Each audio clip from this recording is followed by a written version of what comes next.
ഇന്നത്തെ ദൈവവചന ചിന്തയ്ക്ക് ആധാരമായിട്ട് 2 കൊരിന്ത്യർ 4 അധ്യായം 17-18 വചനങ്ങൾ നമുക്ക് എടുക്കാം. 2 Corinthians chapter 4 verses 17 and 18.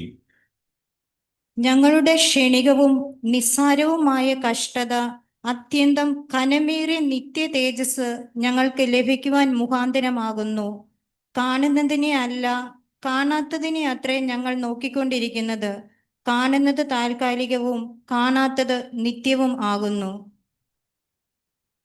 അപ്പോസ്തലനായ പൗലോസ് താൻ നേരിടുന്ന, താൻ കടന്നുപോകുന്ന, ദൈവമക്കൾ കടന്നുപോകുന്ന ട്രയൽസ് അഥവാ പ്രതിസന്ധികൾ, പരിശോധനകൾ, അവയെക്കുറിച്ചൊക്കെയുമാണ് ഇവിടെ പറയുന്നത്. ഇന്ന് രാവിലെ ആ കാര്യത്തെക്കുറിച്ച് ചിന്തിപ്പാൻ ഞാൻ ആഗ്രഹിക്കുന്നു. ട്രയൽസ് ഹിയർ, ഈ ഭൂമിയിലെ പരിശോധനകളും കഷ്ടതകളും പ്രയാസങ്ങളും, അതുപോലെ നമ്മുടെ മുൻപിൽ ദൈവം വെച്ചിരിക്കുന്ന ഒരു തേജസ്സും മഹത്വവും, ഈ 2 കാര്യങ്ങളും നാം ഒന്നിച്ച് ചേർത്ത് ഇവിടെ ഈ വചനത്തിൽ ചിന്തിക്കുന്നു. 17-ാം വാക്യം നോക്കുക. അവിടെ വായിക്കുന്നു, ക്ഷണികവും ലഘുവുമായ ഞങ്ങളുടെ കഷ്ടതകൾ അത്യന്തം ഘനമേറിയ നിത്യ തേജസ് ഞങ്ങൾക്ക് നേടിത്തരുന്നു. മറ്റൊരു തർജ്ജമയാണ് ഞാൻ വായിച്ചത്. അത് കുറച്ചുകൂടെ മനസ്സിലാകാൻ എളുപ്പമുണ്ട്. ഇവിടെ അപ്പോസ്തലനായ പൗലോസ് പറയുന്നു, ഞങ്ങൾ ഇന്ന് കടന്നു പോകുന്ന കഷ്ടതകൾ എങ്ങനെയുള്ളതാണ്? ലഘുവാണ്, വളരെ ക്ഷണികമാണ്, കുറച്ചു കാലത്തേക്കേ ഉള്ളൂ. അത് സഹിക്കാൻ പ്രയാസമുള്ളതല്ല, വളരെ ലഘുവാണ്, ക്ഷണികമാണ്. എന്നാൽ ഈ കഷ്ടതകളിലൂടെ ഞങ്ങൾ കടന്നു പോകുമ്പോൾ ഒരു കാര്യം ഞങ്ങളുടെ ജീവിതത്തിൽ സംഭവിക്കുന്നു. അതായത് ഈ കഷ്ടതകൾ അത്യധികം ഘനമേറിയ നിത്യ തേജസ് ഞങ്ങൾക്ക് നേടിത്തരുന്നു. ആ കാര്യം ഈ 2 തർജ്ജമകളെ ഒന്ന് തുലനം ചെയ്ത് വായിച്ച് നമ്മൾ പഠിക്കണം. നോടി നേരത്തേക്കുള്ള ഞങ്ങളുടെ ലഘുവായ കഷ്ടത, അതായത് നമ്മുടെ കഷ്ടതകൾ ലഘുവാണ്, അത് ക്ഷണികമാണ്, കുറച്ച് സമയത്തേക്കേ ഉള്ളൂ. അതെന്ത് സംഭവിക്കുന്നു? ഈ കഷ്ടതകൾ അത്യന്തം അനവധിയായി തേജസ്സിന്റെ നിത്യഘനം ഞങ്ങൾക്ക് കിട്ടുവാൻ കാരണമാകുന്നു. അത് ലഘുവായി പറഞ്ഞാൽ, ഞങ്ങളുടെ ഈ കഷ്ടതകൾ അത്യന്തം ഘനമേറിയ നിത്യ തേജസ് ഞങ്ങൾക്ക് നേടിത്തരുന്നു. ദൈവമക്കളെ, നാം കടന്നു പോകുന്ന പ്രതിസന്ധികളും കഷ്ടതകളും പ്രയാസങ്ങളും അത് നമുക്ക് ഒരു നിത്യ തേജസ്, നിത്യമായ ഒരു തേജസ് നേടിത്തരുവാൻ കാരണമായി തീരുന്നു. Through trials, through sufferings to a glorious life. അതാണ് ദൈവം നമ്മെക്കുറിച്ച് ഒക്കെയും ആഗ്രഹിക്കുന്ന കാര്യം. അതുകൊണ്ടാണ് ഇതേ അധ്യായത്തിന്റെ 1-ാം വചനത്തിൽ നാം വായിക്കുന്നു, വേഴ്സ് 1 ഓഫ് ചാപ്റ്റർ 4 വായിക്കാം. അതുകൊണ്ട് ദൈവത്തിന്റെ കരുണയാൽ ഞങ്ങൾക്ക് ഈ ശുശ്രൂഷ ലഭിച്ചിരിക്കുന്നതിനാൽ ഞങ്ങൾ അധൈര്യപ്പെടുന്നില്ല. We do not lose heart. ഞങ്ങൾ ഹൃദയം നിരാശപ്പെട്ട്, അധൈര്യപ്പെട്ട്, ക്ഷീണിച്ച് എല്ലാം വെച്ച് മതിയാക്കുന്നില്ല. ഞങ്ങൾ നിർത്തുന്നില്ല. ഞങ്ങളുടെ പ്രവൃത്തി ഞങ്ങൾ തുടർന്നു കൊണ്ടുപോകുന്നു. We do not lose heart. ഞങ്ങളുടെ ധൈര്യം ഞങ്ങൾ തള്ളിക്കളയുന്നില്ല. പ്രിയ സഹോദരി സഹോദരന്മാരെ, ഇന്ന് രാവിലെ ഈ കാര്യത്തെക്കുറിച്ച് ചിന്തിക്കണമേ. നാം കടന്നു പോകുന്ന പ്രതിസന്ധികൾ നിരവധിയാണ്. നാം ഒക്കെയും കഴിഞ്ഞ കാലങ്ങളിൽ കടന്നു വന്ന പാതകളെക്കുറിച്ച് നോക്കിയാൽ എല്ലാ കാര്യങ്ങളും എപ്പോഴും വളരെ സ്മൂത്തായി, ഈസിയായി, പ്രയാസമില്ലാതെ അങ്ങ് പോവുകയല്ല. നമ്മുടെയൊക്കെ ജീവിതങ്ങളിൽ എല്ലാവർക്കും ഒരേ പ്രതിസന്ധികളും അല്ല. എല്ലാവർക്കും വിവിധങ്ങളായ ഡിഫറൻറ്റ് ട്രയൽസ് ആണ് ദൈവം അനുവദിക്കുന്നത്. എന്നാൽ ഇതൊക്കെയും നമ്മെ തേജസ്സിലേക്ക് നടത്തുവാൻ, കുറച്ചുകൂടെ ഗ്ലോറിയസ് ആയ മഹത്വകരമായ ജീവിതത്തിലേക്ക് നടത്തുവാൻ പര്യാപ്തമായ കാര്യങ്ങളാണ് എന്ന് ഇന്ന് രാവിലെ നമുക്ക് ചേർന്ന് ചിന്തിക്കാം. നമ്മുടെ ജീവിതത്തിൽ വരുന്ന ട്രയൽസ് അഥവാ കഷ്ടതകൾ എന്തൊക്കെയാണ്? അനേകം തരത്തിലുള്ള കഷ്ടതകൾ വരാറുണ്ട്. സാധാരണഗതിയിൽ വരുന്ന ഒന്നാണ് രോഗങ്ങളും ക്ഷീണങ്ങളും ഒക്കെ. പലതരത്തിലുള്ള രോഗങ്ങൾ, പ്രയാസങ്ങൾ, അത് നമുക്കൊക്കെ വയസ്സാകും തോറും, പ്രായം ചെല്ലും തോറും ഇങ്ങനെയുള്ള പ്രയാസങ്ങളൊക്കെ കൂടി വരും. അതുകൊണ്ടാണ് സങ്കീർത്തനക്കാരൻ പറയുന്നത്, ഞങ്ങളുടെ ആയുഷ്കാലം ഇത്രയൊക്കെയാണ്, എന്നാൽ ഇത് കഴിഞ്ഞു പോയാൽ അത് കഷ്ടതയും ദുഃഖവുമാണ്. പലതരം ക്ഷീണങ്ങളും രോഗങ്ങളും ഒക്കെയും നമ്മുടെ ശരീരത്തിൽ കടന്നു പിടിക്കും. നമ്മുടെ ഈ ശരീരത്തിൻ്റെ കോശങ്ങൾ, സെല്ലുകളൊക്കെ നിർജീവമാകും, ബലഹീനമാകും. അപ്പോൾ പല തരത്തിലുള്ള ക്ഷീണങ്ങളും രോഗങ്ങളും ഒക്കെയും നമ്മെ ബാധിക്കാം. എന്നാൽ ദൈവരാജ്യത്തിൽ ചെല്ലുമ്പോൾ ഈ രോഗവും അതിൻ്റെ പ്രയാസങ്ങളും കഷ്ടതകളും ഒന്നും ഇല്ല. നിത്യതയിൽ ചെല്ലുമ്പോൾ രോഗമില്ലാത്ത ഒരു ശരീരം നമുക്ക് ലഭിക്കും എന്ന് മാത്രമല്ല, ദ്രവിച്ചു പോകാത്ത, മരണത്താൽ ദ്രവിച്ച് മണ്ണടിയാത്ത ഒരു ശരീരം, തേജസ്സുള്ള ശരീരം നമുക്ക് ലഭിക്കും. അത് ദൈവമക്കളുടെ വലിയ പ്രത്യാശയാണ്. ഞാൻ പറഞ്ഞത് പല തരത്തിലുള്ള രോഗങ്ങൾ, ക്ഷീണങ്ങൾ, അത് എല്ലാ മനുഷ്യർക്കും ദൈവമക്കൾക്കും ഒക്കെ ദൈവം അനുവദിക്കുന്നുണ്ട്. എന്നാൽ വളരെ കുറച്ചു, ചില ആളുകൾക്ക് വളരെ കുറച്ച് രോഗമേ വരുന്നുള്ളൂ. എന്നോടൊപ്പം ജോലി ചെയ്തിരുന്ന എൻ്റെ ഒരു മാനേജർ ഉണ്ടായിരുന്നു. അദ്ദേഹം ക്രിസ്ത്യാനിയല്ല, മറ്റു മതക്കാരനാ. അദ്ദേഹം പറയും, 55 വയസ്സുണ്ട്, എനിക്ക് ഇതുവരെ ഒരു രോഗവും വന്നിട്ടില്ല. പറഞ്ഞ സത്യമാ, ഒരു രോഗവും വന്നിട്ടില്ല. വളരെ ഹെൽത്തിയാണ്, വലിയ പൊക്കമൊക്കെ ഉള്ള ഒരു നല്ല മനുഷ്യൻ. എന്നാൽ ഞാൻ റിട്ടയർ ഒക്കെ ചെയ്ത് കഴിഞ്ഞ്, അദ്ദേഹവും റിട്ടയർ ചെയ്ത് കഴിഞ്ഞ് ഒരിക്കൽ യാത്ര ചെയ്ത് ട്രെയിനിൽ വെച്ച് യാദൃശ്യമായിട്ട് കണ്ടുമുട്ടി. അപ്പോൾ മനസ്സിലായി അദ്ദേഹം ആകെ രോഗിയായി മാറി.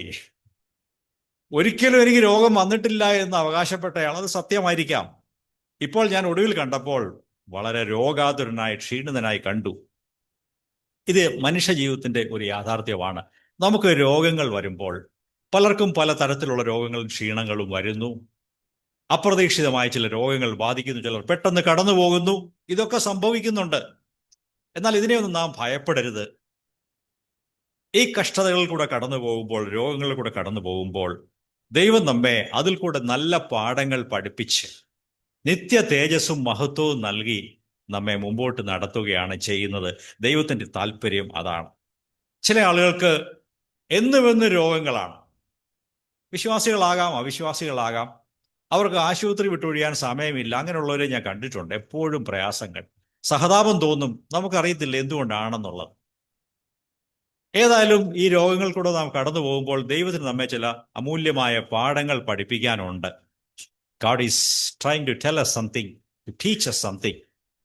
ചില കറക്ഷൻസ് വരുത്താനോ, നമ്മെ പഠിപ്പിക്കാനോ, ചില വഴികൾ ഒഴിഞ്ഞു മാറണമെന്നൊക്കെ നമ്മോട് ഉപദേശിക്കാനോ ഒക്കെ ആയിരിക്കാം രോഗങ്ങൾ നൽകുന്നത്. എങ്കിലും ഒരു കാര്യം ദൈവമക്കൾ സൂക്ഷിക്കണം. രോഗങ്ങളും പ്രയാസങ്ങളും ക്ഷീണങ്ങളും വരുമ്പോൾ നാം ആരും ജീവിതത്തെ ശപിക്കരുത്, ദൈവത്തെ ശപിക്കരുത്, ദൈവത്തിന് ഭോഷത്വം ആരോപിക്കരുത്. എന്താ മറ്റാർക്കും ഒരു പ്രശ്നമില്ല, എനിക്ക് മാത്രം എന്താ ഈ പ്രശ്നം എന്ന് നാം ചോദിക്കരുത്.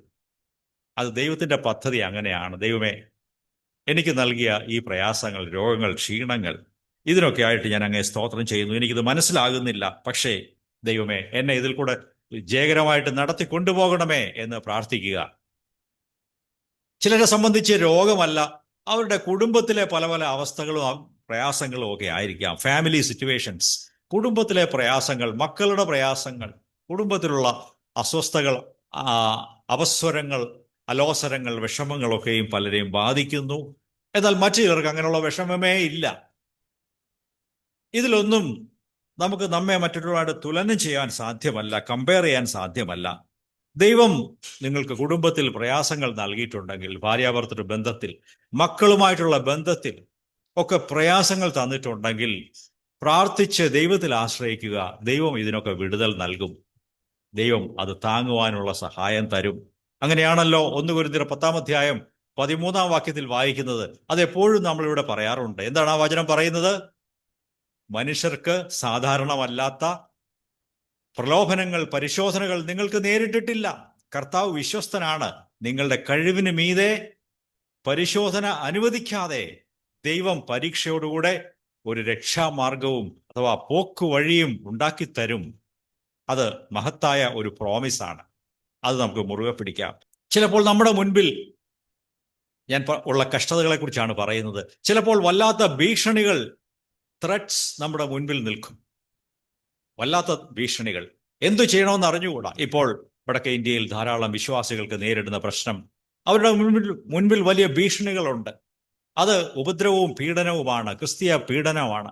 ദൈവമക്കളെ ഉപദ്രവിക്കുന്ന ഒരു സാഹചര്യം അവിടെ വളരെ ശക്തമായി നിലനിൽക്കുന്നുണ്ട്.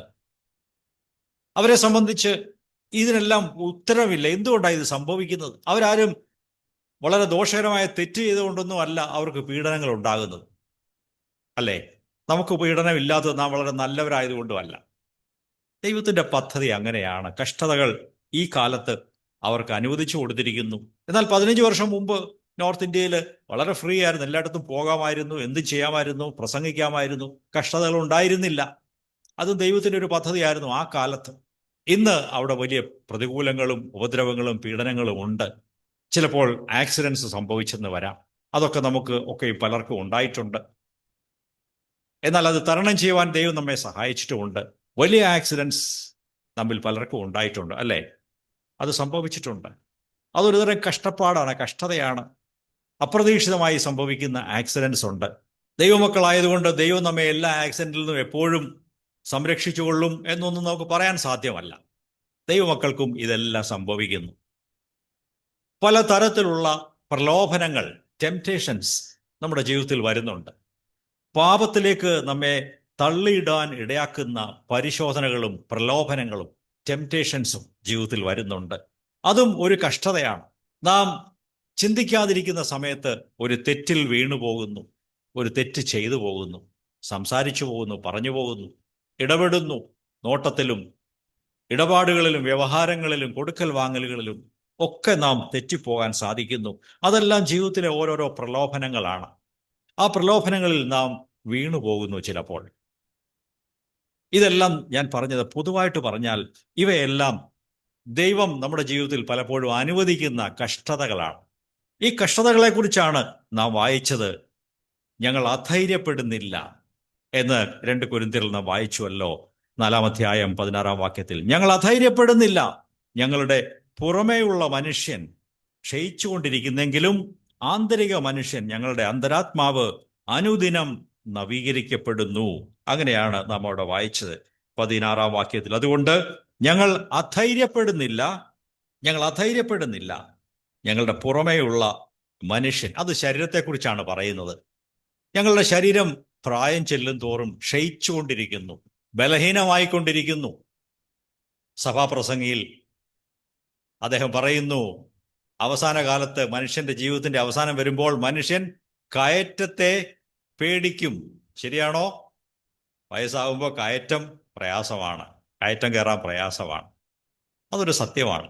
കേൾവി കുറയും, മറ്റു പല ശരീരത്തിന്റെ കഴിവുകളും കുറഞ്ഞു വരുന്നു. ഇതൊക്കെ നാം നേരിടുന്ന പല പല പ്രതിസന്ധികളാണ്. ഞങ്ങളുടെ പുറമേ ഉള്ളവൻ ക്ഷയിച്ചു പോകുന്നു, ക്ഷീണം സംഭവിക്കുന്നു. എങ്കിലും ഞങ്ങളുടെ അകമേ ഉള്ളവൻ, ആന്തരിക മനുഷ്യൻ. എന്താണ് ഈ ആന്തരിക മനുഷ്യൻ? പുറമേയുള്ള ശരീരം വയസ്സാകുമ്പോൾ ക്ഷയിച്ചുകൊണ്ടിരിക്കും, എങ്കിലും നമ്മുടെ ഉള്ളിലൊരു മനുഷ്യനുണ്ട്. അതാരാണ്? നമ്മുടെ ആത്മാവും പ്രാണനും. ഇത് രണ്ടും നമ്മുടെ ഉള്ളിലുള്ള കാണപ്പെടാൻ കഴിയാത്ത കാര്യങ്ങളാണ്. നമ്മുടെ ഉള്ളിൽ ഒരാത്മാവുണ്ട്. ആ ആത്മാവിൽ കൂടെയാണ് ദൈവമായിട്ട് സംസർഗം ഉണ്ടാകുന്നത്. നമ്മുടെ ഉള്ളിൽ ഒരു പ്രാണൻ, ഒരു സോൾ, ഒരു ദേഹിയുണ്ട്. നമ്മെക്കുറിച്ചും ദേഹിയിലൂടെ നാം മനസ്സിലാക്കുന്നു. നമ്മുടെ ബുദ്ധിയും വികാരങ്ങളും ഇച്ഛാശക്തിയും എല്ലാം ദേഹിയിൽ ഉൾപ്പെടുന്നുണ്ട്. ഞങ്ങളുടെ അകമേ ഉള്ളവൻ, ഞങ്ങളുടെ സോൾ ആൻഡ് സ്പിരിറ്റ് നാൾക്കുനാൾ ദൈവഹിതപ്രകാരം നവീകരിക്കപ്പെടുന്നു, പുതുക്കപ്പെടുന്നു. ഇന്ന് രാവിലെ ദൈവം നമ്മോട് ഈ കാര്യം സംസാരിക്കുന്നു. നിങ്ങളുടെ ജീവിതത്തിൽ പരിശോധനകൾ വരുമ്പോൾ, ട്രയൽസ് വരുമ്പോൾ അതിൽ നിരാശപ്പെട്ടു പോകരുത്, അധൈര്യപ്പെട്ടു പോകരുത്. പൗലോസ് പറയുന്നത് പോലെ നമുക്കും ഇന്ന് രാവിലെ പറയാം, ഞങ്ങൾ ഈ സാഹചര്യത്തിലായിരിക്കുന്നു എങ്കിലും ഞങ്ങൾ അധൈര്യപ്പെടുന്നില്ല. We do not lose heart. ഞങ്ങൾ നിരാശപ്പെട്ട് കാര്യങ്ങളെ വെച്ച് മതിയാക്കി പോകുന്നില്ല, നിരാശപ്പെട്ടു പോകുന്നില്ല. ഞങ്ങൾ ദൈവത്തിലേക്ക് നോക്കുന്നു എന്ന് ഇന്ന് രാവിലെ നമുക്ക് ദൈവത്തോട് പറയാം. നമ്മുടെ ജീവിതത്തിൽ ദൈവം പലപ്പോഴും പല കഷ്ടതകളും പ്രതിസന്ധികളും തരുന്നുണ്ട്. ഒരു കഷ്ടതയും ഇല്ലാത്ത ജീവിതം പലരും ആഗ്രഹിക്കുന്നുണ്ട്, അല്ലേ? ഒരു പ്രശ്നവും ഇല്ല, ഒരു സങ്കടവും ഇല്ല, ഒരു വിഷമവും ഇല്ല. അങ്ങനെയുള്ള ജീവിതം ആഗ്രഹിക്കുന്നവരുണ്ട്. എങ്കിലും അങ്ങനെയുള്ള ജീവിതം ആഗ്രഹിക്കുന്നവർക്ക് ഒരു നഷ്ടവും സംഭവിക്കും. നമുക്കൊരു വചനം വായിക്കാം. സദൃശവാക്യങ്ങൾ 14-ാം അധ്യായം അതിൻ്റെ 4-ാം വാക്യത്തിൽ ഒരു ബുദ്ധിമുട്ടും ഇല്ലാതെ ഈസിയായിട്ട് ജീവിക്കേണ്ട ആഗ്രഹമുള്ള ആളുകളെ കുറിച്ച് അവിടെ ഒരു റെഫറൻസ് ഉണ്ട്. Proverbs chapter 14 verse 4. കാളകൾ ഇല്ലാത്തിടത്ത് തൊഴുത്ത് വെടിപ്പുള്ളതാകുന്നു, കാളയുടെ ശക്തി കൊണ്ടോ വളരെ ആദായം ഉണ്ട്. ഓക്കെ, ഇത് 2 വീടുകളിലെ തൊഴുത്തുകളെ കുറിച്ചാണ് പറയുന്നത്. പശുക്കൂടുകൾ. ഒരു വീട്ടിലെ തൊഴുത്ത് ആണ്. അതിനകത്ത് പശു കാളയൊന്നും ഇല്ല, മൃഗങ്ങൾ ആരും ഇല്ല. അതുകൊണ്ട് എന്താ പ്രയോജനം? ആ തൊഴുത്ത് എപ്പോഴും വൃത്തിയായിട്ട് കിടക്കും. അതിനകത്ത് ചാണകവും മറ്റു പ്രശ്നങ്ങളും ദുർഗന്ധവും ഒന്നുമില്ല. വീട്ടുകാർക്ക് ക്ലീൻ ചെയ്യേണ്ട ആവശ്യമില്ല. എല്ലാം എപ്പോഴും സ്മൂത്തായിട്ട് നല്ലതായിട്ട് കിടക്കുക. എവറിഥിങ് ക്ലീൻ, സ്പിക്ക് ആൻഡ് സ്പാൻ, ഒരു പ്രശ്നവും ഇല്ല. ആ തൊഴുത്തിൽ കാളകളും പശുക്കളും ഒന്നും ഇല്ലെന്നുള്ളതാണ് അതിന്റെ വ്യത്യാസം. എന്നാൽ വേറൊരു വീട്ടിൽ തൊഴുത്ത് നിറയെ പശുവും കാളയും എല്ലാം ഉണ്ട്. അതിന്റെ പ്രത്യേകത എന്താ? അവിടെ എപ്പോഴും അത് വൃത്തികേടായിട്ട് കിടക്കും. തൊഴുത്ത് എപ്പോഴും വൃത്തികേടായിട്ട് കിടക്കും. ചാണകവും മൂത്രവും എല്ലാം ഉണ്ട്. ആ തൊഴുത്ത് ആകെ ദുർഗന്ധമാണ്. അതിനടുത്തൂടെ ആർക്കും പോകാനൊക്കത്തില്ല. എങ്കിലും അങ്ങനെയുള്ള തൊഴുത്തിനൊരു ഗുണമുണ്ട്. അവിടെ റവന്യൂ ഉണ്ടാകുന്നു, അവിടെ ആദായം ഉണ്ടാകുന്നു, അവർക്ക് അവിടെ പാലും ഒക്കെ കിട്ടുന്നു, ആ വീട് നടന്നു പോകാൻ സഹായിക്കുന്നു. നമുക്ക് അങ്ങനെയുള്ള വീടുകൾ അറിയാമല്ലോ. പശുക്കളുള്ള വീട്, അവർക്ക് നല്ല വരുമാനമുണ്ട്. പക്ഷെ ചിലർക്ക് ഈ തൊഴുത്ത് വൃത്തിയായിട്ട് കിടക്കണം, അത് അവരുടെ ലക്ഷ്യം. ഒരു പ്രശ്നവും ഉണ്ടാകരുത്, ഒരു ബുദ്ധിമുട്ടും ഉണ്ടാകരുത്, ഞങ്ങൾക്ക് സുഖമായിട്ടിരിക്കണം, തൊഴുത്ത് വൃത്തിയായിട്ടിരിക്കണം. പ്രിയപ്പെട്ടവരെ, ആത്മീയ ജീവിതത്തെക്കുറിച്ചാണ് ഞാൻ പറഞ്ഞു വരുന്നത്. നിങ്ങളുടെ ആത്മീയ ജീവിതത്തിൽ ഒരു പ്രശ്നവും ഇല്ലാതെ, ഒരു വെല്ലുവിളിയും ഇല്ലാതെ, ഒരു പ്രശ്നവും സോൾവ് ചെയ്യേണ്ട, എല്ലായ്പ്പോഴും വളരെ സ്മൂത്തായിട്ട് കയ്യും കെട്ടി ഈസി ചെയറിൽ ഇരിക്കുന്ന ഒരു ആത്മീയ ജീവിതം നാം ആരും പ്രതീക്ഷിക്കരുത്. അത് മൃഗങ്ങളില്ലാത്ത ഒരു തൊഴുത്തിന്റെ ചിത്രമാണത്. ഓക്കെ, അത് എപ്പോഴും നഷ്ടക്കച്ചവടമായിരിക്കും. ആ തൊഴുത്തുണ്ടാക്കിയത് തന്നെ നഷ്ടമാണ്. അങ്ങനെയല്ലേ? എന്നാൽ തൊഴുത്തിൽ മൃഗങ്ങൾ ഉണ്ടായിരിക്കണം. ഞാൻ പറഞ്ഞു വരുന്നത്, പ്രിയ സഹോദരി സഹോദരന്മാരെ, നമുക്ക് ആത്മീയമായ നന്മയും അനുഗ്രഹവും ആദായവും ഉണ്ടാകേണ്ടത് ആവശ്യമാണ്. അങ്ങനെ വേണമെങ്കിൽ ജീവിതത്തിൽ കഷ്ടതകളും പ്രയാസങ്ങളും പ്രതിസന്ധികളും ദൈവം അനുവദിക്കുമ്പോൾ അത് സ്വീകരിക്കണം. ദൈവമേ, ഇതൊക്കെ ഏറ്റെടുത്ത് കൈകാര്യം ചെയ്യുവാൻ, പ്രാർത്ഥിച്ച് ദൈവത്തിൽ ആശ്രയിച്ച് ഈ പ്രശ്നങ്ങളെ നേരിട്ട് കൊണ്ടുപോകാൻ എന്നെ സഹായിക്കണമേ എന്ന് പ്രാർത്ഥിച്ചാൽ നിങ്ങൾക്ക് റവന്യൂ ഉണ്ടാകും, നിങ്ങൾക്ക് ആത്മീയമായ ലാഭവും ആദായവും ഉണ്ടാകും, നിങ്ങൾ ആത്മീയമായി മെച്ചപ്പെടും. കഴിഞ്ഞ ആഴ്ച ദാവീദ് രാജാവിനെ കുറിച്ച് നാം കേൾക്കുകയുണ്ടായി. ദാവീദ് രാജാവ് സിക്ലാഗ് എന്ന് പറയുന്ന ദേശത്തായിരുന്നപ്പോൾ ഒരു വലിയ ദുരന്തം നേരിട്ടു. എന്താണ് ദുരന്തം? അദ്ദേഹം ഒരു സ്ഥലത്ത് പോയിട്ട് മടങ്ങി വന്നപ്പോൾ സർവ്വതും നശിച്ചു. തൻ്റെ കുടുംബാംഗങ്ങളെയും തൻ്റെ സ്വത്തും എന്നു വേണ്ട സകലവും കൊള്ളയടിച്ച് ശത്രുക്കൾ വന്ന് കൊണ്ടുപോയി തീയിട്ട് നശിപ്പിച്ചു കളഞ്ഞു. അവിടെ ഒന്നുമില്ല, എല്ലാം പൂജ്യമായിട്ട് മാറി. തനിക്കെല്ലാം ഉണ്ടായിരുന്നു, കുടുംബവും ഭാര്യമാരും മക്കളും ഒക്കെ ഉണ്ടായിരുന്നു. ഇപ്പോൾ തിരിച്ചു വന്നപ്പോൾ ആരെയും കാണുന്നില്ല. എവറിഥിങ് ലോസ്റ്റ്, ടോട്ടൽ ലോസ് ആണ് സംഭവിച്ചത്. നമുക്കാർക്കും അത്ര ഒരു ദുരിതം ഉണ്ടായിട്ടില്ല. നഷ്ടങ്ങൾ ഉണ്ടായിട്ടുണ്ടെങ്കിലും ഇത്ര വലിയ നഷ്ടം നമുക്കാർക്കും ഉണ്ടായിട്ടുണ്ടെന്ന് ഞാൻ വിചാരിക്കുന്നില്ല. സകലവും നശിച്ചു. ദാവീദും കൂടെയുള്ളവരും ആവുന്നിടത്തോളം ഇരുന്ന് കരഞ്ഞു, ഉച്ചത്തിൽ നിലവിളിച്ച് അവരുടെ സങ്കടം പ്രകടിപ്പിച്ചു. എന്നിട്ടൊരു കാര്യം അവിടെ എഴുതിയിട്ടുണ്ട്, നാം കഴിഞ്ഞ ദിവസം വായിച്ചുവല്ലോ. ദാവീദോ യഹോവയായ ദൈവത്തിൽ ധൈര്യപ്പെട്ടു. അവിടുന്ന് ദാവീദ് ദൈവത്തിലേക്ക് നോക്കി. ഈ വലിയ പ്രതിസന്ധിയുടെ മുൻപിൽ, ഈ വലിയ നഷ്ടത്തിന്റെ മുൻപിൽ, നഷ്ടം എന്ന് പറയുന്നത് സാമ്പത്തിക നഷ്ടവും ഒക്കെ ഇവിടെ ഉണ്ട്, കുടുംബ നഷ്ടം, സാമ്പത്തിക നഷ്ടം എല്ലാം അവിടെ സംഭവിച്ചു. അവൻ നിരാശനായി എങ്കിലും ദൈവത്തിലേക്ക് കണ്ണുയർത്തും. പ്രിയ സഹോദരങ്ങളെ, ജീവിതത്തിൽ കഷ്ടതകൾ വരുമ്പോൾ, ട്രയൽസ്, പ്രതിസന്ധികൾ, കഷ്ടപ്പാടുകൾ വരുമ്പോൾ ദൈവത്തിലേക്ക് നോക്കാൻ മറന്നു പോകരുത്. കർത്താവിന് മഹത്വം ഉണ്ടാകട്ടെ. കഷ്ടതകൾ കൂടെ കടന്നു പോകുമ്പോൾ അതിൽ കൂടെ ഒരു മഹത്വം ദൈവം വെച്ചിട്ടുണ്ട് എന്ന് നാം തിരിച്ചറിയണമേ. ഓക്കെ, വേറെ ചില ആളുകളുടെ ദൃഷ്ടാന്തവും പഴയ നിയമത്തിൽ കാണുന്നു. യോസെഫിനെ കുറിച്ച് നമുക്കറിയാം. നല്ലൊരു ചെറുപ്പക്കാരൻ, ആർക്കും ഉപദ്രവം ചെയ്യാത്ത നല്ല മനുഷ്യൻ.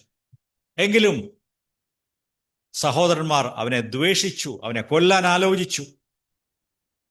അവിടെ ആത്മീയവും ഭൗതികവും തമ്മിലുള്ള യുദ്ധമാണ് അവിടെ കാണുന്നത്.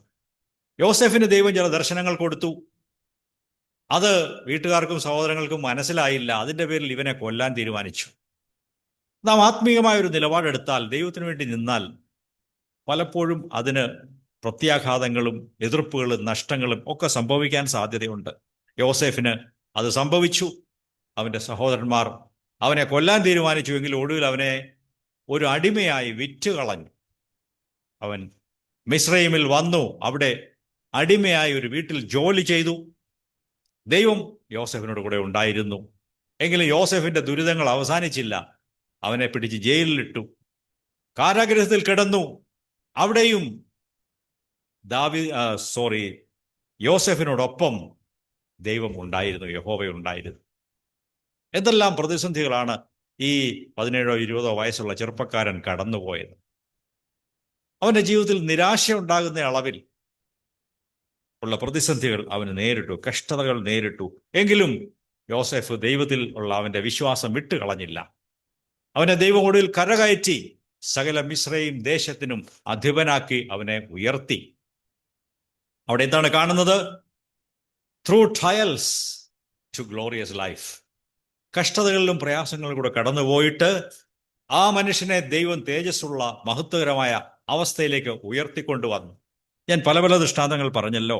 ഇനി സങ്കീർത്തനക്കാരൻ പറഞ്ഞ ഒരു ദൃഷ്ടാന്തം നമുക്ക് ആ ഭാഗം ബൈബിളിൽ നിന്ന് വായിക്കാം. 66-ാം സങ്കീർത്തനം, അതിൻ്റെ 10-11 വാക്യങ്ങൾ. Psalm 66 verses 10 to 12. ദൈവമേ, നീ ഞങ്ങളെ പരിശോധിച്ചിരിക്കുന്നു. വെള്ളി ശുദ്ധീകരിക്കുന്നത് പോലെ നീ ഞങ്ങളെ ശുദ്ധീകരിച്ചിരിക്കുന്നു. നീ ഞങ്ങളെ വലയിൽ അകപ്പെടുത്തി ഞങ്ങളുടെ മുതുകത്ത് ഒരു വലിയ ഭാരം വെച്ചിരിക്കുന്നു. നീ മനുഷ്യരെ ഞങ്ങളുടെ തലമേൽ കയറി ഓടിക്കുമാറാക്കി. ഞങ്ങൾ തീയിലും വെള്ളത്തിലും കൂടി കടക്കേണ്ടി വന്നു, എങ്കിലും നീ ഞങ്ങളെ സമൃദ്ധിയിലേക്ക് കൊണ്ടുവന്നിരിക്കുന്നു. നോക്കുക, ഈ സങ്കീർത്തനക്കാരൻ ഇവിടെ പറയുന്നത്, ദൈവമേ, നീ ഞങ്ങളെ വല്ലാതെ കഷ്ടപ്പെടുത്തി. എണ്ണി നോക്കിയാൽ കുറഞ്ഞ പക്ഷം 7 കാര്യങ്ങൾ നെഗറ്റീവായി അവിടെ എഴുതിയിട്ടുണ്ട്. ഈ മനുഷ്യൻ കടന്നുപോയ ഇസ്രായേൽ ജനങ്ങളെക്കുറിച്ചാണ് പൊതുവെ അത് പറയുന്നത്. ഇസ്രായേൽ ജനത്തെ ദൈവം നടത്തിയ വഴികളിൽ ഒരു കുറഞ്ഞ പക്ഷം 7 കാര്യങ്ങളെങ്കിലും അവർക്ക് പരിശോധനയായി, കഷ്ടതയായി നേരിട്ടു. ഞങ്ങളെ തീച്ചൂളയിൽ കൂടെ കടത്തിവിട്ടു, ഞങ്ങളെ വലയിൽ അകപ്പെടുത്തി, മുതുകത്തൊരു ഭാരം വെച്ചിരിക്കുന്നു, ഞങ്ങളുടെ തലയിൽ മനുഷ്യർ കയറി ചവിട്ടി ഓടി, ഞങ്ങൾ തീയിൽ കടന്നുപോയി, വെള്ളത്തിൽ വീണു. ഇതെല്ലാം സംഭവിച്ചു. എങ്കിലും ഒടുവിൽ ഒരു നല്ല കാര്യം സംഭവിച്ചു. ഞങ്ങളെ അവിടുന്ന് ഇപ്പോൾ സമൃദ്ധിയിലേക്ക് കൊണ്ടുവന്നിരിക്കുന്നു. You brought us out into a place of abundance. പ്രിയ സഹോദരന്മാരെ, ഈ വാക്യം സങ്കീർത്തനക്കാരന് മാത്രമല്ല, ഞാനും നിങ്ങളും പഠിച്ച് പറയേണ്ട കാര്യങ്ങളാണ്. ദൈവമേ, ഇങ്ങനെയുള്ള പ്രതിസന്ധികൾ ജീവിതത്തിലുണ്ട്. അതുകൊണ്ട് ഞാൻ ജീവിതത്തെ ശപിക്കുന്നില്ല, ദൈവത്തെ ശപിക്കുന്നില്ല. അത് ദൈവത്തിൻ്റെ പദ്ധതിയാണ്. എന്നാൽ അതിൽ കൂടെയൊക്കെ ദൈവം ഒടുവിൽ ഞങ്ങളെ ആത്മീകമായ ഒരു സമൃദ്ധിയിലേക്കും ദൈവത്തിൻ്റെ വഴികളെ കണ്ട് മനസ്സിലാക്കി സ്തോത്രം ചെയ്യുന്ന, ഹൃദയത്തിൽ നന്ദിയുള്ള ഒരു അനുഭവത്തിലേക്ക് ദൈവമേ നീ ഞങ്ങളെ കൊണ്ടുവന്നല്ലോ. എ ലൈഫ് ഓഫ് അബണ്ടൻസ്, സമൃദ്ധിയുടെ ഒരു അനുഭവം. നമുക്കത് സാക്ഷ്യമായിട്ട് പറയാമോ? നമ്മൾ എത്ര പേർക്ക് അത് സാക്ഷ്യപ്പെടുത്തുവാൻ കഴിയും? ദൈവമേ, എൻ്റെ ജീവിതത്തിൽ ഞാൻ കടന്നു വന്ന പാതകൾ ഇങ്ങനെയൊക്കെയാണ്, എങ്കിലും ഇന്ന് ആത്മീയമായ നല്ല കാഴ്ചപ്പാടിലേക്കും കർത്താവിനെ അടുത്തറിയുന്ന ഒരു അനുഭവത്തിലേക്കും സമൃദ്ധിയിലേക്കും എന്നെ കൊണ്ടുവന്നു. Praise the Lord. അത് വളരെ അനുഗ്രഹീതമായൊരു കാര്യമാണ്. അതിൻ്റെ 13 മുതൽ വായിക്കുമ്പോൾ, ഞാൻ ഹോമയാഗങ്ങൾ കൊണ്ടും നിന്റെ ആലയത്തിലേക്ക് വരും, എൻ്റെ നേർച്ചകളെ കഴിക്കും. ഞാൻ ആട്ടുകൊറ്റന്മാരുടെ സൗരഭ്യവാസനയോടും കൂടെ, 15-ാം വചനം, തടിപ്പിച്ച മൃഗങ്ങളെ നിനക്ക് ഹോമയാഗം കഴിക്കും, കാളകളെയും കോലാട്ടുകൊറ്റന്മാരെയും അർപ്പിക്കും. സകല ഭക്തന്മാരുമായുള്ളവരെ വന്ന് കേൾക്കുവീൻ. അവിടുന്ന് എൻ്റെ പ്രാണന് വേണ്ടി ചെയ്തത് ഞാൻ വിവരിക്കാം. ദൈവഭക്തനെ കുറിച്ച് പറഞ്ഞാൽ അവൻ്റെ ജീവിതത്തിൽ അവന് നേരിടുന്ന എല്ലാ പ്രതിസന്ധികളും കഷ്ടതകളും സ്തോത്രം ചെയ്യാനുള്ള കാര്യങ്ങളാണ്.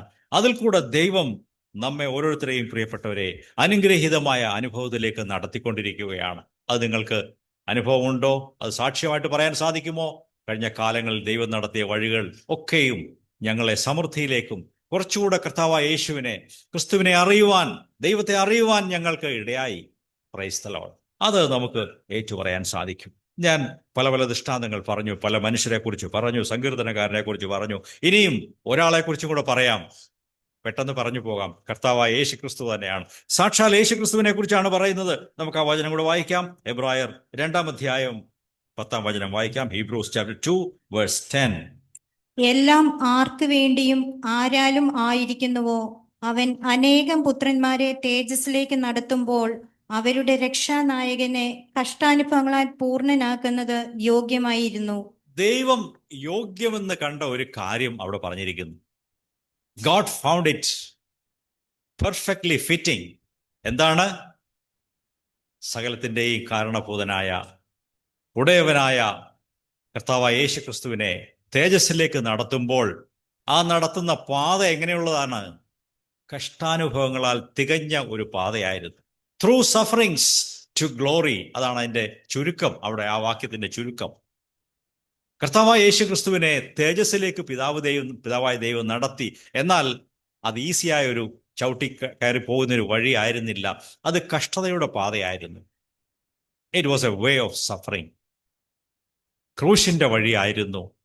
വേദനയുടെയും അപമാനത്തിൻ്റെയും നിന്ദയുടെയും എല്ലാവരാലും കൈവിടപ്പെടുന്നതിൻ്റെയും ഒരു വഴിയായിരുന്നു. ദൈവമക്കളെ, ഈ പാതയാണ് ഇന്ന് കർത്താവായ യേശു നമ്മുടെ മുൻപിൽ കാണിച്ചു തന്നിരിക്കുന്നത്.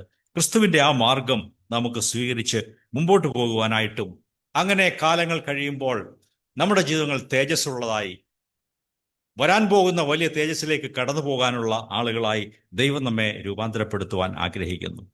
കർത്താവിന് സ്തോത്രം. ഞാൻ ഇതുവരെയും ഇന്ന് രാവിലെ വായിച്ച വചനങ്ങളുടെ ആദ്യ ഭാഗമാണ് പറഞ്ഞത്.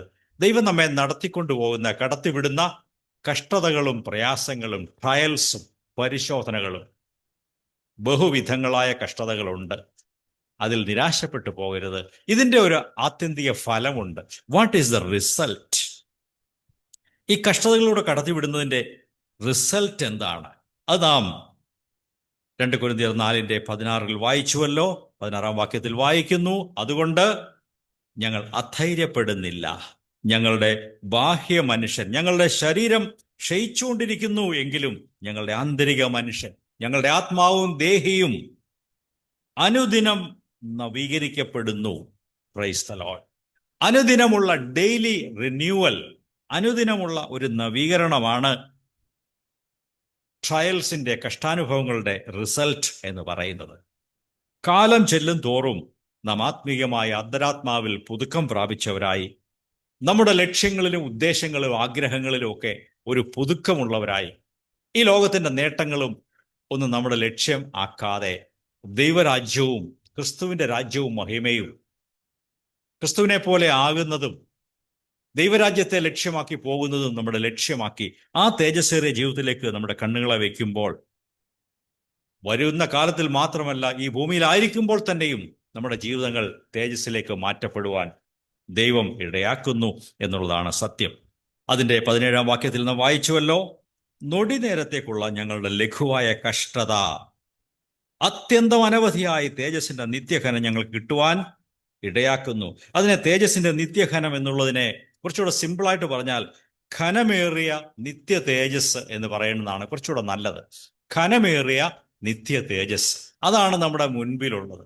കഷ്ടതയിലൂടെ കടന്നുപോയാൽ, ക്രിസ്തുവിൻ്റെ മാർഗത്തിൽ നാം അനുഗമിച്ചാൽ, നമുക്കവിടെ ഘനമേറിയ ഒരു നിത്യ തേജസ് ലഭിക്കുവാൻ അത് കാരണമായി തീരുന്നു.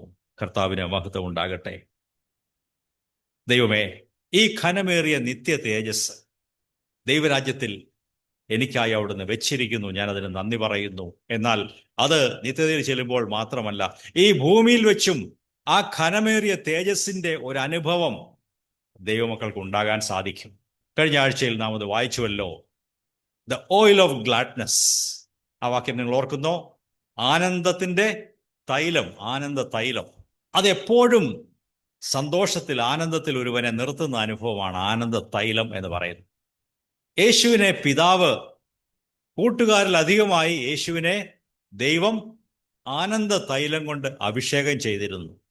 അതുകൊണ്ട് യേശുവിൻ്റെ ജീവിതത്തിൽ ഏത് സമയത്തും ഉള്ളിൻ്റെ ഉള്ളിൽ ഒരു ആനന്ദം ഉണ്ടായിരുന്നു. അത് ദൈവത്തിങ്കിലെ സന്തോഷമാണ്. The joy of the lord. കർത്താവിലെ ആ സന്തോഷം, പിതാവിലെ സന്തോഷം യേശുവിൻ്റെ ഹൃദയത്തിലുണ്ടായിരുന്നു. അതുകൊണ്ടാണ് യൂദ ഇസ്കരിയോത്താവ് അടുത്ത് വന്നപ്പോൾ സ്നേഹിത എന്ന് വിളിക്കാൻ സാധിച്ചത്. ഹൃദയത്തിൽ ആനന്ദമുണ്ട്. തന്നെ ഒറ്റിക്കൊടുക്കുന്ന ശിഷ്യൻ അടുത്ത് വന്നപ്പോൾ അവനോട് കയ്പും വിരോധമൊന്നുമില്ല. സ്നേഹിത, സഹോദര, എന്താ വന്നത്? അവനോട് ഒരു പുഞ്ചിരിയോടെ അവനെ സ്വീകരിക്കുവാൻ, മുഖത്ത് പ്രസന്നതയോടെ അവനെ നേരിടുവാൻ യേശുവിന് സാധിച്ചത് ഈ ആനന്ദ തൈലത്തിൻ്റെ അഭിഷേകമായിരുന്നു. ഇന്ന് എനിക്കും നിങ്ങൾക്കും ജീവിതത്തിൻ്റെ എല്ലാ മേഖലകളിലും ഞായറാഴ്ച രാവിലെ മാത്രമല്ല, ഇപ്പോൾ എല്ലാവരും പുഞ്ചിരി സന്തോഷമൊക്കെ ഉണ്ട്. എന്നാൽ വീട്ടിൽ പോയി കഴിയുമ്പോഴും ഓരോ സാഹചര്യങ്ങളിലും പ്രയാസങ്ങൾ കടന്നു പോകുമ്പോഴും ഈ സന്തോഷവും ആനന്ദവും ഈ ഒരു ഒരു പ്രസന്ന മുഖവും ദൈവം നമുക്ക് നിരന്തരം തരുവാൻ ആഗ്രഹിക്കുന്നു. കർത്താവെ, എനിക്ക് അത് നൽകണമേ എന്ന് മാത്രമല്ല, ഒരു പ്രത്യാശയുള്ള ജീവിതം ദൈവം നമുക്ക് വെച്ചിട്ടുണ്ട്. A life of hope. ഭാവിയെക്കുറിച്ച് ദൈവമക്കൾക്കൊരു പ്രത്യാശയുണ്ട്. ഈ ഭൂമിയിൽ വെച്ച് നമ്മുടെ കാര്യങ്ങളെല്ലാം അവസാനിക്കുന്നില്ല. എനിക്കൊരു ഭാവി പ്രത്യാശയുണ്ട്. ആ പ്രത്യാശയെ നാം മുറുകെ പിടിച്ചുകൊണ്ട് ജീവിക്കണം. ഇങ്ങനെ ഞായറാഴ്ചയും മറ്റു ദിവസങ്ങളിലും നാം കൂട്ടായ്മയ്ക്ക് കൂടി വരുന്നതിൻ്റെ ഉദ്ദേശം ഈ കാര്യങ്ങളിൽ നമ്മെ ഒന്ന് പ്രോത്സാഹിപ്പിക്കാൻ വേണ്ടിയാണ്. നിരാശപ്പെട്ടു പോകരുത്, അധൈര്യപ്പെട്ടു പോകരുത്. സഹോദര സഹോദരി, ധൈര്യമായിട്ടിരിക്കണം. പ്രതിസന്ധികളെ സ്തോത്രത്തോടെ അഭിമുഖീകരിക്കണം. നമ്മുടെ മുമ്പിൽ ഒരു പ്രത്യാശയുണ്ട് എന്നിങ്ങനെ നാം അന്യോന്യം പ്രോത്സാഹിപ്പിക്കുകയാണ് ചെയ്യുന്നത്. ദൈവദാസനായ മോശയെക്കുറിച്ചും കൂടെ ഇതിൻ്റെ തലേ അധ്യായത്തിൽ നമുക്ക് വായിക്കാം. അതായത് 2 കൊരിന്ത്യർ 3-ാം അധ്യായം 16 മുതൽ 18 വരെ നമുക്ക് വായിക്കാം. 2 Corinthians chapter 3 verses 16 to 18. ഒരുവൻ കർത്താവിങ്കിലേക്ക് തിരിയുമ്പോൾ മൂടുപടം നീങ്ങിപ്പോകും. കർത്താവ് ആത്മാവാകുന്നു. കർത്താവിന്റെ ആത്മാവുള്ളിടത്ത് സ്വാതന്ത്ര്യം ഉണ്ട്. എന്നാൽ മൂടുപടം നീങ്ങിയ മുഖത്ത് കർത്താവിന്റെ തേജസ് കണ്ണാടിയിൽ എന്ന പോലെ കാണുന്നു. ആത്മാവാകുന്ന കർത്താവിൽ നിന്ന് എന്ന പോലെ തേജസ്സിൽ നിന്ന് തേജസ്സിലേക്ക് അതേ സാദൃശ്യമായി നാം രൂപാന്തരപ്പെടുകയും ചെയ്യുന്നു. കർത്താവിന് മഹത്വം ഉണ്ടാകട്ടെ. നാം ഇവിടെ വായിച്ചത് മോശയെയും ദൈവമക്കളെയും തുലനം ചെയ്ത് ഒന്ന് കമ്പയർ ചെയ്ത് ഇവിടെ പറയുകയാണ് ചെയ്യുന്നത്. ഈ വായിച്ച വാക്യങ്ങളുടെ മീതെയുള്ള വാക്യങ്ങളിൽ 13 മുതൽ 15 വരെയുള്ള വാക്യങ്ങളിൽ മോശയെക്കുറിച്ചാണ് പറയുന്നത്. മോശെ ദൈവത്തിൻ്റെ പർവ്വതത്തിൽ കയറിപ്പോയി 40 ദിവസം ദൈവസന്നിധിയിൽ ദൈവത്തോടൊപ്പം ആയിരുന്നു. അത് കഴിഞ്ഞ് അദ്ദേഹം ഇറങ്ങി വന്നപ്പോൾ എന്ത് സംഭവിച്ചു? മോശയുടെ മുഖം പ്രകാശിക്കാൻ തുടങ്ങി. കാരണം ദൈവസന്നിധിയിൽ ദൈവത്തോടൊപ്പം ദൈവത്തിൻ്റെ ആ തേജസ്സിൽ 40 നാളായിരുന്ന മോശ ഇറങ്ങി വന്നപ്പോൾ തൻ്റെ മുഖം അല്പം പ്രകാശിക്കുന്നുണ്ടായിരുന്നു. എന്നാൽ താഴെ ഇറങ്ങി വന്ന് കുറച്ച് കഴിയുമ്പോൾ ക്രമേണ ആ പ്രകാശമൊക്കെ ഞാൻ കെട്ടടങ്ങി പോവുക പതിവായിരുന്നു. ഈ തൻ്റെ മുഖത്തെ പ്രകാശം മറ്റുള്ളവരെ കാണാതിരിക്കേണ്ടതിന് മോശ എന്തു ചെയ്തു? ഒരു മൂടുപടം, മുഖത്തെ മൂടാനായിട്ടൊരു കവർ മുഖത്തങ്ങ് ഇട്ടു. അപ്പോൾ ആളുകൾ നോക്കിയാൽ ഈ ദൈവികമായ പ്രകാശം ആരും കാണുകയില്ല. അതിനുവേണ്ടി മോശെ ഒരു മൂടുപടം ഇട്ടു എന്ന് ഇവിടെ പറയുന്നു. ഇവിടെ നാം വായിക്കുന്നു 13-ാം അധ്യായത്തിന്റെ അവസാനത്തിൽ, നമ്മുടെ സ്ഥിതി അങ്ങനെയല്ല. നമ്മുടെ സ്ഥിതി അങ്ങനെയല്ല. നാം മോശയെ പോലെ അല്ല. നമുക്ക് ദൈവത്തിൻ്റെ മുമ്പിൽ വന്ന് ഒരു കവറിങ് ഒന്നും ഇല്ലാതെ ദൈവത്തോട് സംസാരിക്കാനും പ്രാർത്ഥിക്കുവാനും ഇടപെടുവാനും ഇന്ന് സാധിക്കും. 16-ാം വാക്യം ഞാൻ മറ്റൊരു തർജ്ജമയിൽ വായിക്കാം. എന്നാൽ ഒരു വ്യക്തി കർത്താവായ ക്രിസ്തുവിലേക്ക് തിരിയുമ്പോൾ മൂടുപടം നീങ്ങിപ്പോകുന്നു. ക്രിസ്തുവിലേക്ക് വരുമ്പോൾ ഒരു മൂടുപടം ആവശ്യമില്ല. നമുക്ക് വളരെ വ്യക്തിപരമായി ദൈവത്തോട് ഇടപെടുവാനും സംസാരിക്കുവാനും സാധിക്കും. കാരണം കർത്താവ് ആത്മാവാകുന്നു. കർത്താവിൻ്റെ ആത്മാവ് ഉള്ളിടത്ത് സ്വാതന്ത്ര്യം ഉണ്ട്. അങ്ങനെ നാം എല്ലാവരും മൂടുപടം മുഖത്ത് നിന്ന് നീക്കപ്പെട്ട ആ നമ്മുടെ മുഖങ്ങളിൽ കർത്താവിൻ്റെ തേജസ് കണ്ണാടിയിൽ എന്ന പോലെ പ്രതിബിംബിക്കുന്നവരായി കർത്താവിൻ്റെ ആത്മാവിൽ നിന്ന് വർദ്ധമാനമായ തേജസ് പ്രാപിച്ചുകൊണ്ട് അവിടുത്തെ സാദൃശ്യത്തിലേക്ക് രൂപാന്തരപ്പെട്ടുകൊണ്ടിരിക്കുന്നു. Praise the lord. പ്രിയ സഹോദരന്മാരെ, ക്രിസ്തീയ ജീവിതം ഇങ്ങനെ ക്രിസ്തുവിൻ്റെ സ്വഭാവത്തിലേക്കും സാദൃശ്യത്തിലേക്കും രൂപാന്തരപ്പെട്ടുകൊണ്ടിരിക്കുന്ന ഒരു ജീവിതമാണ്. We are all being transformed to the likeness and image of Christ. ക്രിസ്തുവിൻ്റെ ആ സ്വഭാവത്തിലേക്കും സ്വരൂപത്തിലേക്കും നാം രൂപാന്തരപ്പെട്ടുകൊണ്ടിരിക്കുന്നു. മോശയുടെ പഴയ നിയമകാലത്ത് എഴുതപ്പെട്ട നിയമങ്ങളായിരുന്നു ഉണ്ടായിരുന്നത്. ഇന്ന് പുതിയ ഉടമ്പടിയുടെ കാലത്ത് പരിശുദ്ധാത്മാവിനാൽ ദൈവത്തിൻ്റെ നിയമങ്ങൾ നമ്മുടെ ഹൃദയങ്ങളിൽ എഴുതി തന്നിരിക്കുകയാണ്. അതുകൊണ്ട് തെറ്റും ശരിയും കണ്ടുപിടിക്കുകയല്ല, ദൈവാത്മാവിന് ദുഃഖമുണ്ടാകുമോ ഇല്ലയോ എന്നാണ് നാം പരിശോധിക്കുന്നത്. ഇത് ശരിയാണോ, ഇത് ശരിയാണോ, ഇത് ചെയ്യാമോ, അത് ചെയ്യാമോ? അതൊക്കെ പഴയ ഉടമ്പടിയുടെ കാലത്ത് മനുഷ്യർ അങ്ങനെയൊക്കെയാണ് അത് മനസ്സിലാക്കിയിരുന്നത്. എന്നാൽ ഇത് ചെയ്യാമോ അത് ചെയ്യാമോ എന്നല്ല, ഇത് ദൈവാത്മാവിന് സന്തോഷകരമായിരിക്കുമോ, ഞാനിത് ചെയ്താൽ, ഇങ്ങനെ സംസാരിച്ചാൽ, ഇങ്ങനെ ഇടപെട്ടാൽ, എൻ്റെ ഈ ബിസിനസ്, ഈ കാര്യം, ഞാൻ ഈ ചെയ്യുന്ന ഈ കാര്യം, അത് ദൈവാത്മാവിന് സന്തോഷകരമായിരിക്കുമോ? ക്രിസ്തുവിന് സന്തോഷകരമായിരിക്കുമോ? ആ രീതിയിൽ നാം കാര്യങ്ങളെ കാണാൻ ഈ കാലങ്ങളിൽ നമുക്ക് ഇടയാകണം. അങ്ങനെ ചെയ്യുമ്പോൾ ആ ദൈവത്തിൻ്റെ തേജസ് നമ്മുടെ മുഖങ്ങളിൽ, ഹൃദയത്തിലും പ്രകാശിക്കും. ക്രിസ്തുവിൻ്റെ സ്വരൂപത്തിലേക്ക്, സാദൃശ്യത്തിലേക്ക് നാം രൂപാന്തരപ്പെട്ട് വരികയും ചെയ്യും എന്നുള്ളതാണ് സത്യം. നമുക്ക് ദൈവത്തോട് അതുകൊണ്ട് പ്രാർത്ഥിക്കാം. ദൈവമേ, ഈ പറഞ്ഞ അനുഭവം പരിശുദ്ധാത്മാവിനാൽ ഞാൻ രൂപാന്തരപ്പെടുന്ന, ക്രിസ്തുവിൻ്റെ മനസ്സ് നേടിക്കൊണ്ട്, ക്രിസ്തുവിൻ്റെ ചിന്താഗതി പ്രാപിച്ചുകൊണ്ട് ജീവിപ്പാൻ എന്നെ സഹായിക്കണമേ. എൻ്റെ ചുറ്റുമുള്ള ലോക മനുഷ്യർ ചെയ്യുന്നതും ഇടപെടുന്നതും അതുപോലെ ഒന്നും ചെയ്യുവാനല്ല ദൈവമേ അങ്ങയുടെ ആഗ്രഹം. പലപ്പോഴും അങ്ങനെയുള്ള ഒരു പ്രലോഭനം നമുക്കുണ്ടാകാറുണ്ട്. എല്ലാവരും ഇങ്ങനെയാ ചെയ്യുന്നത്, അതുകൊണ്ട് ഞാനും അങ്ങനെ ചെയ്യണം. എല്ലാവരും ഇത് വാങ്ങുന്നുണ്ട്, ഞാനും അത് വാങ്ങണം, അല്ലേ? എല്ലാവരുടെയും വീട്ടിൽ ഇതൊക്കെ ഉണ്ട്, ഞങ്ങളുടെ വീട്ടിൽ ഇത് വേണം. അത് ലോക മനുഷ്യരുടെ ചിന്താഗതിയാണ്.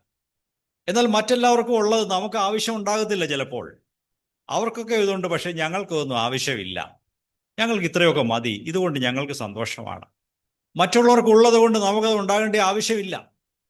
ദൈവം നമ്മെ ഈ കാര്യങ്ങൾ ഈ കാലങ്ങളിൽ കാണിച്ചു തരുവാനായിട്ട് ആഗ്രഹിക്കുന്നു. കർത്താവിന് മഹത്വം ഉണ്ടാകട്ടെ. നാം ഇന്ന് രാവിലെ കേട്ട വചനങ്ങളെ ഹൃദയത്തിൽ സംഗ്രഹിക്കാം. കഷ്ടതയിലൂടെ കടന്നു പോകുമ്പോൾ, ട്രയൽസിൽ കൂടെ കടന്നു പോകുമ്പോൾ, അത് ദൈവത്തിൻ്റെ വഴിയാണെന്ന് മനസ്സിലാക്കി സ്തോത്രത്തോടെ അതിനെ ഏറ്റെടുക്കുക. പ്രാർത്ഥിച്ച് അതിനെ സഹിക്കുവാനുള്ള കൃപ തേടിക്കൊണ്ട് ജീവിക്കുക. അങ്ങനെ ആയാൽ ആ കഷ്ടത കഴിഞ്ഞ് വെളിയിലിറങ്ങി വരുമ്പോൾ നാം തേജസ് പ്രാപിച്ചവരായി ഒരു ഗ്ലോറിയസ് ലൈഫ്, അതിലേക്ക് നാം ഒരുക്കപ്പെടും. നിത്യതയിലേക്ക് നാം ഒരുക്കപ്പെടുകയാണ്. ഈ ഭൂമിയിൽ വെച്ച് തന്നെ ക്രിസ്തുവിൻ്റെ ആ തേജസ് നാം പ്രാപിച്ചുകൊണ്ടും ഇരിക്കും. ഞാൻ എൻ്റെ വാക്കുകളെ അവസാനിപ്പിക്കുന്നതിന് മുമ്പായിട്ട് 1-2-3 വചനങ്ങൾ കൂടെ വായിക്കാൻ ആഗ്രഹിക്കുന്നു. 2 കൊരിന്ത്യർ 2-ാം അധ്യായം 14-ാം വാക്യം. 2 Corinthians chapter 2 verse 14 വായിക്കാം. ക്രിസ്തുവിൽ ഞങ്ങളെ എപ്പോഴും ജയോത്സവമായി നടത്തുകയും എല്ലായിടത്തും ഞങ്ങളിലൂടെ തന്റെ പരിജ്ഞാനത്തിന്റെ പരിമളം പരത്തുകയും ചെയ്യുന്ന ദൈവത്തിന് സ്തോത്രം. ഇവിടെ അപ്പോസ്തലനായ പൗലോസ് ദൈവത്തിന് സ്തോത്രം ചെയ്യുന്നു. വെറുതെ സ്തോത്രം ചെയ്യുകയല്ല, അതിനൊരു കാരണമുണ്ട്. ഇവിടെ പറയുന്നു, ക്രിസ്തുവിൽ ഞങ്ങളെ എപ്പോഴും ജയഘോഷത്തോടെ ജയോത്സവമായി നടത്തുന്നു. എല്ലാ സ്ഥലത്തും, എപ്പോഴും, എല്ലായിടത്തും. ആ കാര്യങ്ങൾ നാം ഇതിനു മുമ്പ് ചിന്തിച്ചിട്ടുണ്ടല്ലോ.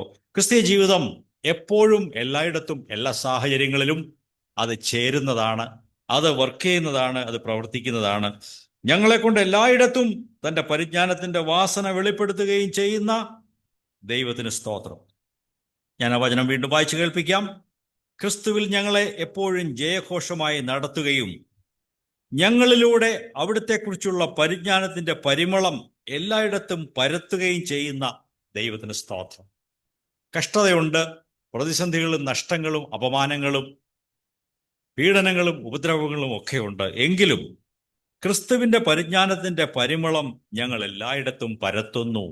ഇതാണ് ദൈവമക്കളുടെ സാക്ഷ്യം. അത് ഞായറാഴ്ച മാത്രമല്ല, തിങ്കളാഴ്ചയും ചൊവ്വാഴ്ചയും ബുധനാഴ്ചയും ശനിയാഴ്ചയും പിന്നെ അടുത്ത ഞായർ വരെയും ക്രിസ്തുവിൻ്റെ സൗരഭ്യവാസന പരിമളം പരത്തുന്നവരായി ക്രിസ്തുവിൽ ജയഘോഷമായി ജീവിക്കുന്ന അനുഭവമാണ് കർത്താവ് നമുക്ക് വേണ്ടി വെച്ചിരിക്കുന്നത്. എബ്രായ ലേഖനം 10-ാം അധ്യായം 23-ാം വചനം വായിക്കാം. Hebrews chapter 10 verse 23. നമ്മുടെ പ്രത്യാശ ഏറ്റുപറയുന്നതിൽ നമുക്ക് ഉറച്ചു നിൽക്കാം. നമ്മുടെ പ്രത്യാശ നമുക്ക് ഉറപ്പായി ഏറ്റുപറഞ്ഞുകൊണ്ടിരിക്കാം. ദൈവം നമ്മുടെ മുമ്പിൽ ഒരു പ്രത്യാശ വെച്ചിട്ടുണ്ട്. ആ പ്രത്യാശയെ ഏറ്റുപറഞ്ഞുകൊണ്ടിരിക്കാം. എൻ്റെ ജീവിതം ഈ ഭൂമിയിൽ അവസാനിക്കുന്നതല്ല. എനിക്ക് എൻ്റെ മുമ്പിൽ മഹത്തായ ഒരു പ്രത്യാശയുണ്ട്. എൻ്റെ കർത്താവ് മടങ്ങി വരും. ഞാൻ അവിടുത്തോടൊപ്പം 1000 ആണ്ട് ഈ ഭൂമിയിൽ ആ വാഴ്ചക്കാലത്ത് ഞാൻ കർത്താവിനോടൊപ്പം ഉണ്ടായിരിക്കും. അത് കഴിഞ്ഞ് നിത്യതയിൽ കടക്കുമ്പോൾ അവിടെയും ഞാൻ നിത്യത മുഴുവനും ദൈവരാജ്യത്തിലായിരിക്കും. അതാണ് നമ്മുടെ പ്രത്യാശ. അതിനെ ഏറ്റുപറയണം. ആ പ്രത്യാശയാണ് ദൈവം നൽകിയിരിക്കുന്നത്. അതിനെ ഏറ്റുപറഞ്ഞുകൊണ്ടിരിക്കണം. ക്രിസ്തുവിനോടൊപ്പം വാഴുവാനുള്ള പദവിയും ദൈവം നമുക്ക് വെച്ചിട്ടുണ്ട്. അതും കഴിഞ്ഞ ദിവസങ്ങളിൽ നാം ചിന്തിച്ചുവല്ലോ. Reigning with Christ for 1000 years. അതും കൂടെ വായിക്കാം. വെളിപ്പാട് പുസ്തകം 20-ാം അധ്യായം 6-ാം വചനം. റെവലേഷൻ ചാപ്റ്റർ 20 verse 6 വായിക്കാം. ഒന്നാമത്തെ പുനരുത്ഥാനത്തിൽ പങ്കുള്ളവൻ ഭാഗ്യവാനും വിശുദ്ധനുമാകുന്നു. അവരുടെ മേൽ രണ്ടാം മരണത്തിന് അധികാരം ഇല്ല. അവർ ദൈവത്തിനും ക്രിസ്തുവിനും പുരോഹിതന്മാരായി ക്രിസ്തുവിനോട് കൂടെ 1000 ആണ്ട് വാഴും. ഇവിടെ അനുഗ്രഹീതരായ, രണ്ടാം മരണത്തിന് അധികാരമില്ലാത്ത ഒരു കൂട്ടം ആളുകളെ കുറിച്ചാണ് പറയുന്നത്. അവർ ഭാഗ്യവാന്മാരും അനുഗ്രഹീതരും വിശുദ്ധന്മാരുമാണ്. അത്യാവശ്യം ജീവിതമാർഗം ദൈവം നമുക്ക് എല്ലാവർക്കും നൽകിയിട്ടുണ്ട്. എന്നാൽ നമ്മുടെ ജീവിതം പരമാവധി ദൈവരാജ്യത്തിന് വേണ്ടി ചെലവിടുവാനും ചെലവായി പോകുവാനും നമുക്ക് മനസ്സ് വെക്കേണ്ടത് ആവശ്യമാണ്. എൻ്റെ മുമ്പിൽ ദൈവം ഒരു പ്രത്യാശ വെച്ചിട്ടുണ്ട്. കഷ്ടതകൾ കൂടെ, പ്രതിസന്ധികൾ കൂടെ, രോഗമാകാം, ആക്സിഡൻറ്റുകളാകാം, മറ്റ് പ്രയാസങ്ങൾ, ബുദ്ധിമുട്ടുകളാകാം, അല്ലെങ്കിൽ ഭീഷണികളോ എൻ്റെ മുമ്പിലുള്ള ഭയങ്ങളോ ആകാം. പലതരത്തിലുള്ള പ്രലോഭനങ്ങളും ടെംപ്റ്റേഷൻസും പാപത്തിൻ്റെ പരിശോധനകളും ഒക്കെ ആകാം. ഇതിൽ കൂടെ ഒക്കെ കടന്നു പോകുമ്പോഴും, ഈ കഷ്ടതകളോട് കടന്നു പോകുമ്പോൾ ദൈവം എനിക്ക് വേണ്ടി ഒരു മഹത്വം വെച്ചിട്ടുണ്ട്. അത് ക്രിസ്തുവിനോട് താതാത്മ്യം പ്രാപിക്കുന്ന ഒരു ജീവിതമാണ്. നാം ചില ദൃഷ്ടാന്തങ്ങൾ കേട്ടുവല്ലോ. ദാവീദ് രാജാവ് സകലവും നഷ്ടപ്പെട്ടപ്പോൾ ദൈവത്തിൽ ധൈര്യം പൂണ്ടു, പ്രാർത്ഥിച്ചു, ദൈവത്തോട് സംസാരിച്ചു. അതെല്ലാം നഷ്ടപ്പെട്ടതൊക്കെയും തിരിച്ചു കിട്ടുവാൻ ദൈവം സംഗതിയാക്കി. സങ്കീർത്തനക്കാരൻ പറഞ്ഞു, ഞങ്ങളുടെ ജീവിതത്തിൽ അനേകം പ്രതിസന്ധികൾ ഉണ്ടായി. 7 കാര്യങ്ങൾ എടുത്തു പറഞ്ഞിട്ട് പറഞ്ഞു, ഇതിൽ കൂടെയൊക്കെ ഞങ്ങൾ കടത്തിവിട്ടു. എന്നാൽ ഒടുവിൽ ദൈവം ഞങ്ങളെ സമൃദ്ധിയിലേക്ക് കൊണ്ടുവന്നിരിക്കുന്നു. ദൈവമക്കളെ, ആത്മീയമായ ഒരു സമൃദ്ധി, യേശുവിനെ അടുത്തറിയുന്ന ഒരു അനുഭവം, അതാണ് യഥാർത്ഥമായ സമൃദ്ധി. ധാരാളം പണം കിട്ടുന്നതും വലിയ വീട് കിട്ടുന്നതും അല്ല സമൃദ്ധി എന്ന് പറയുന്നത്. അതൊക്കെ വരികയും പോവുകയും ചെയ്യുന്ന കാര്യങ്ങളാണ്. എന്നാൽ ആത്മീയമായി ക്രിസ്തുവിനെ അറിഞ്ഞ് ക്രിസ്തുവിൻ്റെ സ്വഭാവത്തോട് താതാത്മ്യം പ്രാപിച്ച് ദൈവത്തിന് മഹത്വം കൊടുത്തുകൊണ്ട് ജീവിക്കുന്ന ഒരു എളിയ ജീവിതം, അത് സമൃദ്ധമായ ജീവിതമാണ്. അത് ആനന്ദ തൈലം കൊണ്ട് അഭിഷേകം ചെയ്യപ്പെട്ട ഒരു ജീവിതമാണ്. യേശുവിനെ കുറിച്ചും നാം അത് കേട്ടുവല്ലോ. സകലത്തിനും ലാക്കും കാരണഭൂതനുമായവനെ ദൈവം തേജസ്സിലേക്ക് നടത്തുമ്പോൾ എന്താവശ്യമായിരുന്നു? അവരുടെ രക്ഷാനായകനായ ക്രിസ്തുവിനെ കഷ്ടാനുഭവങ്ങളാൽ തികഞ്ഞവനാക്കുന്നത് ശരിയാണെന്ന് ദൈവം കണ്ടു. It was fitting for the Son of Man, Son of God, to go through sufferings. കർത്താവിന് മഹത്വം ഉണ്ടാകട്ടെ. ഈ കഷ്ടതകളിലൂടെ കടന്നു പോകുമ്പോൾ നമ്മുടെ അകത്തെ മനുഷ്യൻ പുതുക്കം പ്രാപിക്കുന്നു. നമ്മുടെ കാഴ്ചപ്പാടുകൾ വ്യക്തമായി വരുന്നു. ജീവിതത്തിൻ്റെ ലക്ഷ്യം, അർത്ഥം ശരിയായിട്ട് കിട്ടുന്നു. നാം കർത്താവിനോട് കൂടെ മുമ്പോട്ട് പോകുന്നു. നമ്മുടെ മുമ്പിൽ ദൈവം ഒരു വലിയ പ്രത്യാശ നൽകിയിട്ടുണ്ട്.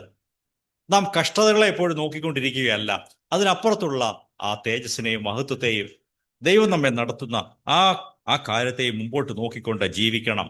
കർത്താവ് നമ്മെ ഈ വചനങ്ങളാൽ അനുഗ്രഹിക്കട്ടെ.